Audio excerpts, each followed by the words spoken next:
Então, o primeiro chakra é o Muladhara Chakra. É importante ressaltar que existem muitas possíveis traduções para os nomes dos chakras. Então, para que não haja confusão, você sempre pode se guiar pela questão do nome sânscrito, né? Nesse caso, como é o original, de onde veio essas informações, não há confusões de traduções. Por exemplo, o chakra básico às vezes é traduzido como chakra raiz, como chakra genésico, né? Outras possíveis traduções para esse nome. Outra coisa importante para a gente observar é que cada um dos chakras está associado a uma glândula. Existem certas divergências sobre a relação das glândulas e chakras na literatura. Então, nós vamos considerar aqui a relação anatômica. Então, ao chakra básico, por exemplo, está associado às gônadas, ovários para as mulheres e testículos para os homens, meramente por uma questão anatômica.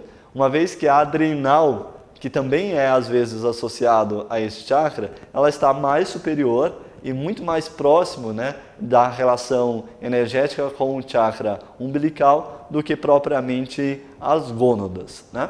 Então é feita essa relação anatômica para considerar quais são as glândulas associadas a cada um desses chakras, né?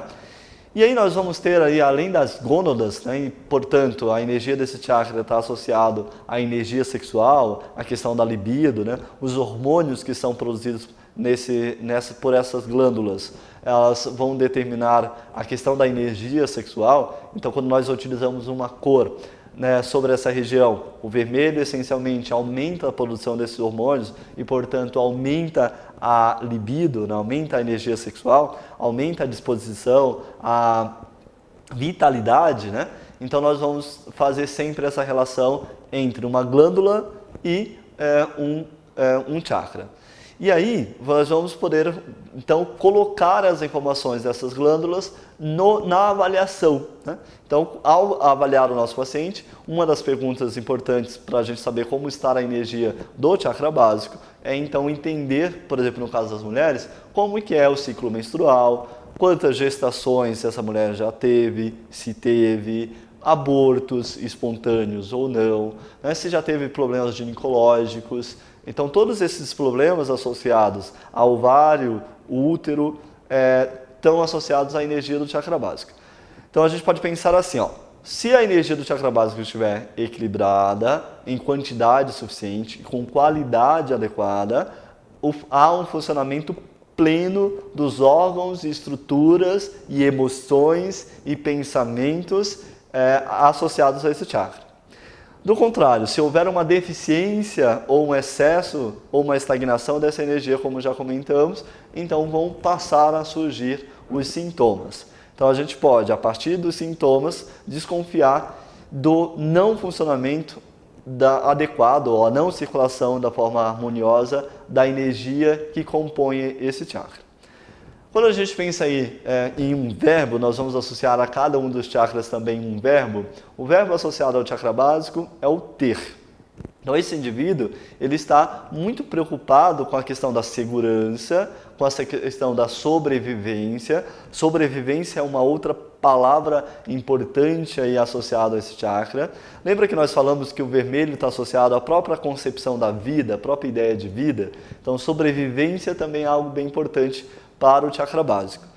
E, nesse caso, nós vamos observar que medo, por exemplo, é a emoção associada a este.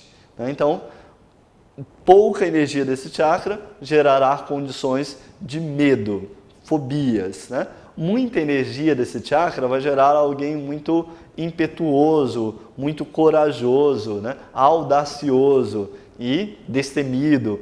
Esse indivíduo pode, inclusive, estar em risco, porque, afinal de contas, o medo, de forma moderada, de forma adequada, ele cumpre um papel extremamente importante. É muito comum a gente escutar nos nossos consultórios as pessoas falarem assim: ah, eu tenho uma enxaqueca, eu tenho uma dor no joelho, eu tenho uma osteoporose, né? Então olha o verbo que esse indivíduo está utilizando. Eu tenho, é minha posse. E esse indivíduo ele vai utilizar esses pronomes possessivos, esses verbos nesse sentido de posse, muito, muito frequentemente. Então, o meu cabeleireiro, o meu emprego, a minha rua, né, a minha sogra. Então, tudo é dele, né? Então, a posse, o ter, é algo bem importante associado à energia desse chakra. Aqui, nós vamos ter uma relação, né, de informações associada aos chakras, no sentido de nós podemos equilibrar a energia desses chakras de várias outras formas, além das cores. Então, nós temos aí os mantras, nós temos os mudras, né, os mantras são os sons sagrados, e aí nós temos um Bidya mantra associado a esse chakra, que é o mantra Lam. Nós temos um mudra, que são gestos de poder, gestos que trabalham com a mobilização da energia, nesse caso Jan, que vai trabalhar com a energia desse chakra, mas, obviamente, isso é só para dar alguns exemplos. Existem vários outros mantras, existem vários outros mudras, que também trabalham a energia desse chakra, né? Assim como há óleos essenciais, cristais, né? Então todos aqueles recursos que de maneira geral a gente vê nas práticas da naturopatia ou nas práticas integrativas também chamadas, podem ser utilizadas para a harmonização desses chakras. À medida que você for tomando contato com essas outras técnicas, ou se você já tem contato com essas técnicas, saiba que você pode utilizá-las também para equilibrar a energia desses chakras. Aí nós temos uma situação bem importante que é o que bloqueia a energia desse chakra, o que estagna, o que faz com que essa energia entre em desequilíbrio. Então nós vamos ter aí, no caso do chakra básico, o apego. Então nós estávamos falando agora há pouco da posse, né? E logo o apego é algo bem importante para esse indivíduo, né? Então o estar apegado essencialmente aos bens materiais, e é importante a gente ressaltar que esse indivíduo ele é extremamente materialista, é algo que prende, que bloqueia a energia desse chakra. Então, algo importante para a gente observar na avaliação e no diagnóstico. Por quê? Porque nós, como terapeutas, como naturopatas, nós vamos exercer algo que é extremamente importante, que é a escuta e a observação. Então, nós não vamos levar em consideração para o nosso tratamento somente aquilo que o nosso paciente nos falou, mas nós vamos levar em consideração também o gestual, as expressões. Então, todas as informações que estejam ali, mesmo que perifericamente, precisam ser coletadas e elas são relevantes para a condução do nosso tratamento. Aqui eu trago uma outra informação que é a respeito dos processos alquímicos, né? Mais uma simbologia, algo que a gente também pode acrescentar para que de fato possamos compreender de uma maneira mais profunda essa ideia de chakras. Calcinar é geralmente o primeiro processo descrito na alquimia. E qual que era o objetivo da alquimia? O objetivo da alquimia era transformar as coisas, essencialmente transformar aquilo que era mais denso em aquilo que era mais sutil. Então, na verdade, os alquimistas não estavam buscando transformar literalmente as coisas em ouro, né? Mas eles estavam tentando transformar os aspectos mentais, as emoções, os indivíduos em pessoas de ouro, né? Quando eu uso essa expressão, fulano é alguém de ouro, uma pessoa de ouro, eu quero dizer que ela é alguém que não se corrompe, alguém que tem como simbolismo essa questão da pureza, alguém de valor, né? Então, alguém de valor é alguém moralmente amadurecido, alguém que tem valores, né? Que carrega consigo valores. Mas só que para a gente chegar nesse processo da valorização, né? E desenvolvimento dos valores, desenvolvimento das virtudes, nós vamos passar por um longo processo. Então vamos imaginar que você pense aí que eu queira me tornar, que é uma coisa muito comum aí no caso do desequilíbrio do chakra básico, que eu queira me tornar alguém menos irascível, menos agressivo, que eu queira trabalhar a energia oposta, a gentileza, a habilidade de falar com os outros sem causar mal-estar, sem causar atritos, né? Isso é algo muito comum ao indivíduo que está com muita energia do chakra básico. Sempre que ele vai se comunicar com as pessoas, sempre que ele vai interagir com as pessoas, é muito frequente ele gerar desconfortos ou gerar confusões, brigas, de fato. Então eu quero alcançar esse processo. Então geralmente o primeiro passo para isso, para alcançar uma virtude ou uma habilidade, né, ou um valor, desenvolver um valor, é a calcinação. Nós como terapeutas, nós vamos trabalhar muito frequentemente num processo oposto que é o resfriamento. Então, quando o nosso cliente chega até nós, e ele vai falar que ele está numa condição X, ele está no processo de separação, por exemplo, ele quer largar o emprego, é muito habitual, muito comum e muito natural a nós, ou aos amigos que estão próximos, ou à família que está próxima, falar assim, calma, relaxa, pensa bem, veja se de fato é isso que você quer para a sua vida, né? Reflita um pouco mais. Então, isso é o resfriar. O que é o calcinar? É justamente o oposto. Né? Você atear fogo, que aí é o símbolo associado a esse chakra. Né? Há uma certa relação entre o elemento terra, mas nós podemos pensar aí trazendo a energia do vermelho também no elemento fogo. E aí, colocar fogo, o fogo é o primeiro agente transformador. Se você pega um gesso lá em Natura, na jazida, você vai ter então o fogo como o primeiro elemento para transformar esse gesso numa bela escultura, por exemplo. Né? Então, atear fogo, calcinar, é por energia. E aí, sempre que a gente trabalha com a energia do chakra básico, sempre que a gente potencializa a energia do chakra básico, nós estamos fazendo isso também com os outros chakras. Nós estamos dando energia para que aquele indivíduo possa concluir os seus outros processos alquímicos, para que ele possa, de fato, transformar os seus processos. Né? Então, colocar a energia no chakra básico é fortalecer o indivíduo para que ele, inclusive, tenha coragem, né? Já que nós estamos falando que o medo é uma das emoções presentes aí no chakra básico, para que ele tenha coragem e energia, de fato, disposição para mudar aquilo que está posto. Então, o primeiro processo alquímico. As emoções, raiva, ira, fúria, coragem, né? Nós vamos poder ter aí também a questão do medo, da covardia, de certa forma, né? Porque se eu tenho como oposto a coragem vai vir quando tiver uma quantidade suficiente, uma boa quantidade de energia do chakra básico. Se o chakra básico estiver deficiente, eu vou ter o oposto, a covardia. Se eu tenho, por exemplo, a raiva como a manifestação de muita energia do chakra básico, do oposto eu vou ter a apatia, né?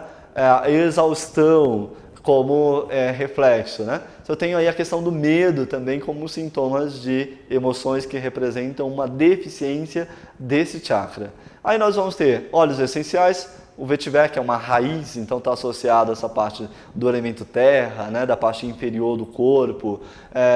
O patchouli, que também tem esse cheiro mais denso, mais forte, nesse sentido de aterrar, trabalha com uma nota baixa. Né?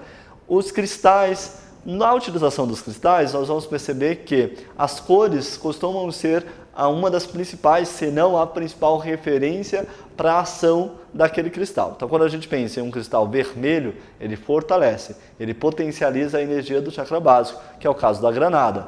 Neste caso, também a gente pode acrescentar aí ao chakra básico os cristais negros, os cristais escuros, né, como é a hematita, por exemplo, ou aqueles que sejam pesados, né? Como a galena. E nós vamos trabalhar com o oposto, né, com os chakras, nesse chakra, com os cristais azuis claros, por exemplo, para diminuir a energia caso esses estejam com excesso de energia. Bom, pensando aí nos órgãos, né, então quando a gente pensa na área de atuação energética do chakra básico, a gente vai pensar da cintura para baixo. Então tem a região de quadril. Por exemplo, uma deficiência da energia desse chakra leva a um quadro de osteoartrose do quadril, ou seja, um quadro de degeneração, desgaste ósseo dessa região. Os joelhos, tornozelos, os pés, então toda essa região inferior está associada a esse chakra. A região de gônadas, né, a glândula associada a esse chakra, e toda a parte reprodutiva também tem essa associação, inclusive a próstata, né? Sacro, cóccix, joelhos, então da cintura para baixo é um desequilíbrio associado a esse chakra. Então, chegando o paciente na sua clínica, no seu consultório, e ele tendo lá um sintoma associado a essa faixa, logo você vai desconfiar de que a energia desse chakra não está circulando de forma adequada. E aí, nós temos que intervir com as cores, seja para aumentar, caso haja deficiência, seja para diminuir, caso haja excesso. E essa excesso ou deficiência que vão estar levando a essas condições físicas apresentadas ali. Então a gente pode dar alguns exemplos, né, como disfunções, distúrbios sexuais, falta de libido, por exemplo, a questão associada à fertilidade também a gente pode associar, dores articulares, essencialmente dessas articulações mais inferiores, já que, por exemplo, se eu tiver uma dor articular associada à região da cervical, essa região ela é mais associada ao próprio chakra laríngeo, que é o chakra local, né? Mas eu posso ter, por exemplo, como o chakra básico ele é o que dá força e o que dá a energia para a formação do corpo físico estritamente, tudo aquilo que é mais denso, um desgaste ósseo, independente de onde ele esteja, também nós vamos associar ao desequilíbrio, já que é desgaste, desse chakra. Agora, se eu tiver, por exemplo, processos frequentes de calcificações, então eu posso pensar, de repente, em um excesso da energia. Sempre essa dúvida vai ser esclarecida avaliando os outros aspectos, como as emoções, como outros sintomas e a própria avaliação energética que nós comentamos aqui pelo pêndulo ou pelo ring test. Então nós temos aí quadros de fadiga, né? Cansaço, exaustão, desânimo, né? Dor na região ciática, quadros de depressão também a gente vai associar bastante, pode ser um quadro associado ao desequilíbrio desse chakra. Outra coisa importante a gente observar é a relação do chakra básico com o chakra coronário, que é o seu oposto. Nessa relação, se o chakra coronário estiver muito forte, ele vai sugar essa energia, digamos, do chakra básico, né? Então você vai ter aquele indivíduo que tem muitos pensamentos, tem muitas ideias, vive no mundo da lua, né? Uma postura meio avoada, ele tem uma dificuldade de aterrar, de ter um grounding, né? Esse grounding é justamente o fortalecimento do chakra básico. E a gente sempre vai comparar como está a relação entre o chakra básico e o chakra coronário. O chakra básico é a questão física, densa, instintiva, material, o corpo físico propriamente dito, e o chakra coronário, do contrário, vai trabalhar com os aspectos sutis, etéreos, espirituais, né, psíquicos. Então, eu posso ter um indivíduo que tem muita energia do chakra básico e pouca energia do coronário, então muito associado ao mundo físico. Ele acredita que é o corpo físico, ele acredita que é o cargo, ele acredita que é a casa ou os bens que ele acumular, né? Ou eu posso ter aquele outro indivíduo que, por excesso de energia do chakra coronário, tem muita dificuldade de lidar com essas questões físicas. Então, pagar as contas, essa questão de lidar com o dinheiro propriamente dito, com compromissos, né? Porque são coisas que têm mais um sentido de aterramento. Essas duas energias, o chakra básico e o chakra coronário, elas se interconectam, né? Então, por isso que é muito frequente a gente ver indivíduos que têm muita energia do coronário, da espiritualidade, de repente se perdendo nas questões sexuais, porque há uma inversão aí entre essas duas polaridades.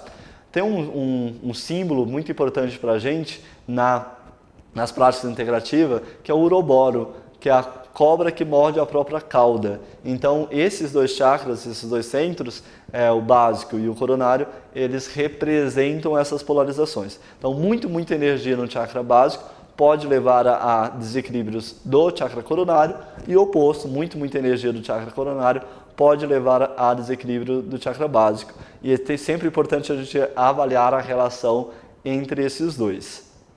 Tá ok? Então, uma breve explanação, uma breve explicação para que você possa direcionar os seus estudos daqui em diante sobre cada um dos chakras, iniciando aí pelo chakra básico. Até já!